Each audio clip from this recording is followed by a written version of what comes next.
സുഹൃത്തുക്കളെ നമസ്കാരം. പുതിയൊരു വീഡിയോയിലേക്ക് എല്ലാവർക്കും സ്വാഗതം. 2025 എന്ന് പറഞ്ഞു കഴിഞ്ഞാൽ മുടിഞ്ഞു പോയ വർഷം തന്നെയാണ്. കാരണം എന്തൊക്കെയാ കേൾക്കുന്നത്, അതായത് സഹോദരനെ പ്രാപിക്കുന്നു. ഇപ്പം ഇന്നലെ കാണുന്നില്ലേ, കല്യാണത്തിൻ്റെ തലേന്ന് ചേച്ചിയുടെ ഭർത്താവിൻ്റെ കൂടി അന്ന് ഇറങ്ങിപ്പോയിട്ടായിരുന്നു.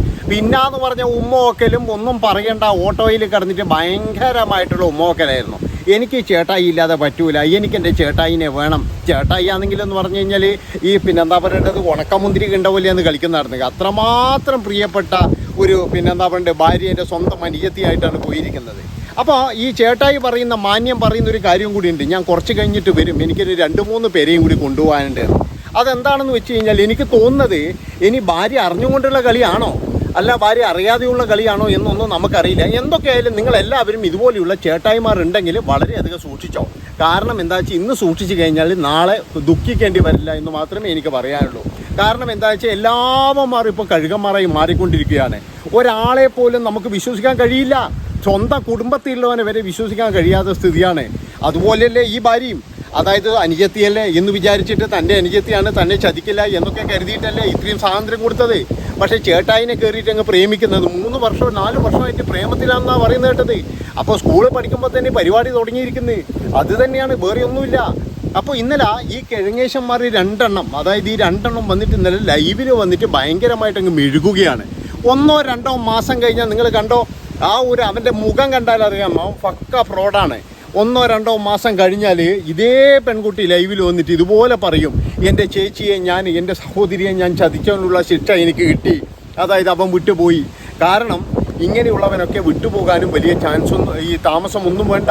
സ്വന്തം ഭാര്യയെയും മക്കളെയും ഉപേക്ഷിച്ചിട്ട് മറ്റൊരു പെണ്ണിന് കൂടെ പോകുന്നവൻ ഏത് നിമിഷവും എന്ന് പറഞ്ഞു കഴിഞ്ഞാൽ ആ പെണ്ണിനെ ഉപേക്ഷിച്ചിട്ട് മറ്റൊരുത്തിൻ്റെ കൂടെ പോകും. അത് ഉറപ്പാണ്. അത് തന്നെയാണ് ഇവിടെ നടക്കുന്നത്. അപ്പോഴേ ഇന്നലെ ഇതിപ്പോഴെന്ന് പറഞ്ഞാൽ സോഷ്യൽ മീഡിയയിൽ ഇന്നലെ ഭയങ്കര വൈറലായിരുന്നു ഈ ഒരു സംഭവം. വൈറലായപ്പോൾ പല വമ്പന്മാർക്കും ഇതിങ്ങനെ ഉണ്ടാവുമായിരുന്നു. എന്താ വെച്ചാൽ ഇവനൊക്കെ ഇങ്ങനെ ചെയ്യുന്നുണ്ടെങ്കിൽ പിന്നെ നമുക്കെന്താ ചെയ്താൽ എന്നുള്ള തരത്തിൽ കുറേ അവന്മാർ ഇതും കൊണ്ട് നിൽക്കും എന്നുള്ളതിൽ യാതൊരു സംശയവുമില്ല. അതുകൊണ്ട് ഞാൻ എൻ്റെ പ്രിയപ്പെട്ട സഹോദരിമാരോട് പറയുകയാണ്, നിങ്ങളുടെ ഭർത്താവ് കോഴിയാണെങ്കിൽ ഒന്ന് സൂക്ഷിച്ചോ. കാരണം എന്താ വെച്ചാൽ ഇല്ലെങ്കിൽ നാളെ നിങ്ങൾക്ക് ചിലപ്പോഴും ദുഃഖിക്കേണ്ടി വരും. പ്രത്യേകിച്ച് എന്ന് പറഞ്ഞാൽ ഇതുപോലെയുള്ള മൂദേവിമാരുള്ളിടത്തോളം കാലം, അതായത് അനുജത്തിയാണെന്നൊന്നും പറഞ്ഞിട്ട് കാര്യമില്ല, ഇതുപോലുള്ള മൂദേവിമാർ എല്ലാ വീട്ടിലും ചിലപ്പോഴും ഉണ്ടാകും. അപ്പോൾ അത് അവറ്റകളെയൊക്കെ എന്ന് പറഞ്ഞാൽ സൂക്ഷിച്ചോ. ചിലപ്പോഴെന്ന് പറഞ്ഞാൽ നിങ്ങളൊന്നും അറിയൊന്നും കൂടി ഉണ്ടാവില്ല. ഈ ഒരു ബന്ധം തന്നെ എന്ന് പറഞ്ഞാൽ തുടങ്ങിയിട്ട് കുറേ നാളായി എന്നാണ് പറയുന്നത്. ആ പാവ സ്ത്രീ അറിഞ്ഞിട്ടില്ല. അവരിപ്പോഴും ആ 2 മക്കളെയും കൊണ്ട് എന്ത് ചെയ്യാനാണ്? ആ മക്കളുടെ അവസ്ഥ നിങ്ങൾ ആലോചിച്ചിട്ടുണ്ടോ? ഈ വളർന്നു വരുന്ന മക്കൾ ഇനി അറിയപ്പെടുന്നത് എന്തായിരിക്കും? ഒളിച്ചോടിയ, അല്ലെങ്കിൽ എന്താ പറയേണ്ടത്, അമ്മയുടെ അനിയത്തിയുടെ കൂടെ ഒളിച്ചോടിയ അവൻ്റെ മക്കൾ എന്നല്ലേ അറിയപ്പെടുന്നത്. അപ്പം ഇങ്ങനെ നമ്മുടെ സമൂഹത്തിൽ ജീവിക്കുന്ന ഒരുപാട് ആൾക്കാരുണ്ട്. ഇതുപോലെ നാണം കെട്ട് നക്കി നാരായണക്കലായിട്ട് ജീവിക്കുന്ന ഒരുപാട് ആൾക്കാരുണ്ട്. ഈ ചില തന്തമാരെയും ചില തള്ളമാരെയുമുള്ള ഈ അവിഹിതവും അതുപോലെ തന്നെ ഇങ്ങനെയുള്ള കാര്യങ്ങളും കൊണ്ട് ഒരുപാട് പേര് നമ്മുടെ സമൂഹത്തിൽ ബുദ്ധിമുട്ടുന്നുണ്ട്. അതുകൊണ്ട് ഞാൻ പറയുകയാണ്, എൻ്റെ പ്രിയപ്പെട്ട സുഹൃത്തുക്കളെ, സ്വന്തം ജ്യേഷ്ഠനാണ് ഇല്ലെങ്കിൽ സ്വന്തം അനുജത്തിയാണ് എന്നൊക്കെ നിങ്ങൾ പറയുമ്പോഴേ വളരെ സൂക്ഷിക്കണം. അവിടുന്ന് ഇന്നത്തെ കാലം അതാണ്. പണ്ടത്തെ പോലെ എന്ന് പറഞ്ഞു കഴിഞ്ഞാൽ ഒരു തരത്തിലുള്ള സഹോദര സ്നേഹമോ അല്ലെങ്കിൽ മറ്റുള്ളതോ ഒന്നുമില്ല. ഈ സ്വന്തം സഹോദരിമാരെയും സഹോദരനെയും വരെ നമ്മൾ കണ്ടതല്ലേ. ഒരു പാവം പിഞ്ചു കുഞ്ഞിനെ എടുത്ത് കിണറ്റിലിട്ട് കൊലപ്പെടുത്തിയതൊക്കെ നമ്മൾ കണ്ടതാണ്. അതൊക്കെ എന്ന് പറഞ്ഞു കഴിഞ്ഞാൽ ഇതുപോലെയുള്ള ഈ ബന്ധങ്ങൾക്ക് വേണ്ടിയിട്ട് തന്നെയാണ്, അല്ലാതെ വേറെ ഒന്നുമല്ല. ഇങ്ങനെയുള്ള ഈ എന്താ പറയുക ഈ കാമം, അതായത് ഈ പിന്നെ ഇതുപോലുള്ള അവിഹിത മാർഗങ്ങൾക്ക് പോകാൻ വേണ്ടി മാത്രം. അപ്പോൾ മൃഗങ്ങളെ പോലും ലജ്ജിക്കുന്ന തരത്തിലാണ് ഇപ്പോഴും ഇരുകാലി എന്ന് അവകാശപ്പെടുന്ന, സാക്ഷരതയുണ്ടെന്ന് അവകാശപ്പെടുന്ന നമ്മുടെ കൊച്ചു കേരളം. എവിടെ പോയി കഴിഞ്ഞാലും കേരളക്കാർ ഭയങ്കര ആനയാണ്, ചേനയാണ്, ചക്കയാണ്, മാങ്ങയാണെന്നൊക്കെയാണ് പറയുന്നത്.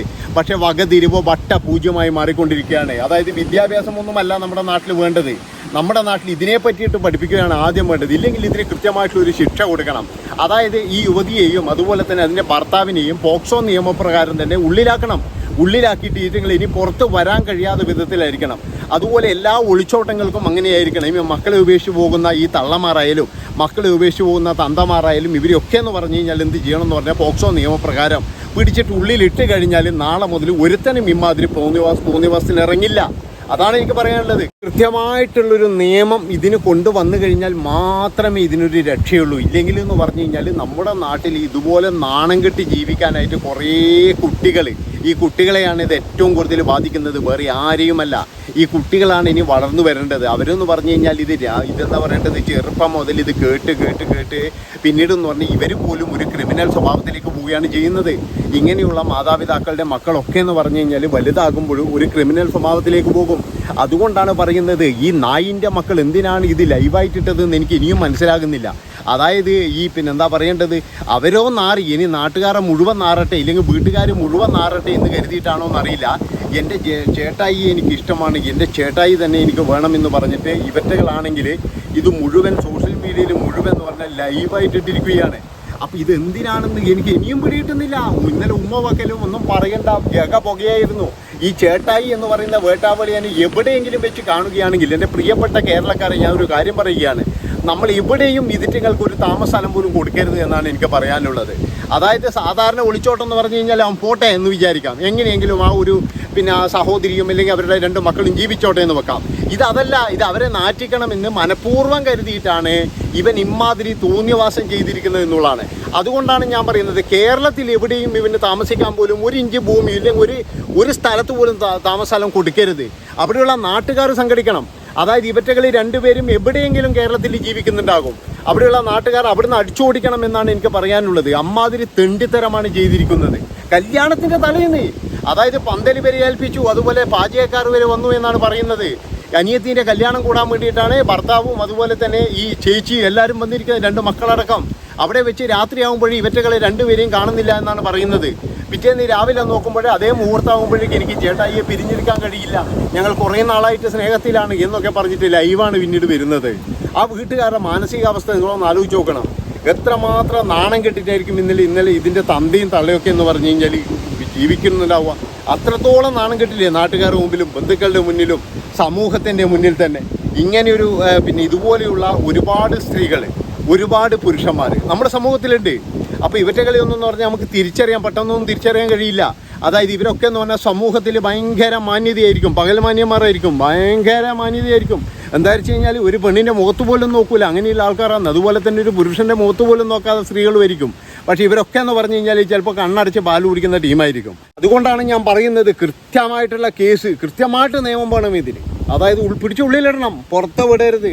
ഇല്ലെങ്കിലെന്ന് പറഞ്ഞു കഴിഞ്ഞാൽ ഞാൻ പറഞ്ഞല്ലോ, നമ്മുടെ നാട് ഏതോ ഒരു ലോകത്തേക്കാണ് ഇപ്പോൾ പോയിക്കൊണ്ടിരിക്കുന്നത്. ഈ 2025 പറഞ്ഞതിൽ പിന്നെ സമാധാനം എന്തെന്ന് നമ്മൾ അറിഞ്ഞിട്ടില്ല. 1-ാം തീയതി മുതൽ തുടങ്ങിയ പ്രശ്നം തന്നെയാണ്. ഇപ്പോൾ ഫെബ്രുവരി ആയിട്ട് നമ്മൾ എപ്പോഴും കാണുന്നത് എന്താണ്, ഇതുപോലെയുള്ള ഈ മനുഷ്യത്വരഹിതമായ, ഇല്ലെങ്കിൽ മൃഗങ്ങൾ പോലും നാണിക്കുന്ന തരത്തിലുള്ള ഈ മൃഗതുല്യരായ ജീവിതം എന്നൊക്കെ പറയുന്നില്ലേ. മൃഗങ്ങൾ ഇപ്പോൾ കുറച്ചും കൂടി ഡീസൻ്റ് ആയിട്ടുണ്ടെന്ന് എനിക്ക് തോന്നുന്നത്. അത്രയും മനുഷ്യന് ഒരു വിവേകമില്ലാത്ത ഇതിലൂടെയാണ് നമ്മൾ പോയിക്കൊണ്ടിരിക്കുന്നത്. എല്ലാത്തിനും കാരണം എന്ന് പറഞ്ഞു കഴിഞ്ഞാൽ യുവമാരുടെ ഈ കാമം തന്നെ, അതുപോലെ തന്നെ അവിഹിതം തന്നെയാണ്. വേറൊന്നുമല്ല. എവിടെ നോക്കി കഴിഞ്ഞാൽ ഇത് മാത്രമേ ഉള്ളൂ. എല്ലാ കുടുംബങ്ങളും തകരുന്നതും അതുപോലെ തന്നെ ഒരുപാട് പ്രശ്നങ്ങൾ ഉണ്ടാകുന്നതെന്ന് പറഞ്ഞു കഴിഞ്ഞാൽ ഈ ഒരു സംഭവം കൊണ്ട് തന്നെയാണ്. അതുകൊണ്ടാണ് ഞാൻ പറയുന്നത്, കൃത്യമായിട്ടുള്ളൊരു നിയമം ഇല്ലെങ്കിൽ ഒരു കാര്യമൊക്കെ ഉണ്ടെങ്കിൽ ഇതൊക്കെ കുറച്ച് കുറക്കാൻ പറ്റുമെന്നാണ് എനിക്ക് തോന്നുന്നത്. ആദ്യമൊക്കെ എന്ന് പറഞ്ഞാൽ നമുക്കറിയാം, അതായത് ഒളിച്ചോടി കഴിഞ്ഞാൽ 2 പേരുടെ പേരിലും കേസെടുത്ത് അറസ്റ്റ് ചെയ്യുന്നൊരു പരിപാടി ഉണ്ടായിരുന്നു. ജാമ്യം കിട്ടാത്തൊരു വകുപ്പായിരുന്നു. ഇപ്പോഴെന്താണെന്ന് അറിയില്ല, ഇപ്പോഴതൊന്നും കാണുന്നില്ല. അതായത് ഒന്നാമത്തെ പ്രശ്നം എന്ന് പറഞ്ഞു കഴിഞ്ഞാൽ ഈ ഒളിച്ചോടി കഴിഞ്ഞാൽ പിന്നെ ഭർത്താവ് ആ സൈഡിലേക്ക് പോകുന്നില്ല, എന്തെങ്കിലും ആകട്ടെ അങ്ങ് പോയിക്കോട്ടെ എന്ന് വിചാരിച്ചിട്ടാണെന്നാണ് എനിക്ക് തോന്നുന്നത്. ഏതായാലും ഈ ഒളിച്ചോട്ടങ്ങളും അതുപോലെ ഇങ്ങനെയുള്ള സംഭവങ്ങളും ഇതൊക്കെ ഇതുപോലെയുള്ള ടീമുകൾ ഇവരെ തിരിച്ചറിയാൻ നമ്മൾ ശ്രമിക്കണം എന്നാണ് എനിക്ക് പറയാനുള്ളത്. ഒരു സ്ഥലത്ത് പോലും അഭയം കൊടുക്കല്ലേ, ഒരു സ്ഥലത്തും കൊടുക്കരുത്, ഒരു വാടക വീട് പോലും കൊടുക്കരുത്. നക്കി തൂക്കി തെണ്ടണയന്മാർ, എന്നാലും മാത്രമേ പഠിക്കത്തുള്ളൂ എന്നാണ് എനിക്ക് പറയാനുള്ളത്. അപ്പോൾ ഇത്ര മാത്രമേ എനിക്ക് പറയാനുള്ളൂ. ഇത്രയും പറഞ്ഞുകൊണ്ട് ഈ ഒരു വീഡിയോ ഇവിടെ വെച്ച് വൈൻഡപ്പ് ചെയ്യാണ്. ഇഷ്ടപ്പെട്ട് കഴിഞ്ഞാൽ എല്ലാവരും ചാനൽ സബ്സ്ക്രൈബ് ചെയ്ത് കൂടെ കൂടിക്കോ. നന്ദി, നമസ്കാരം.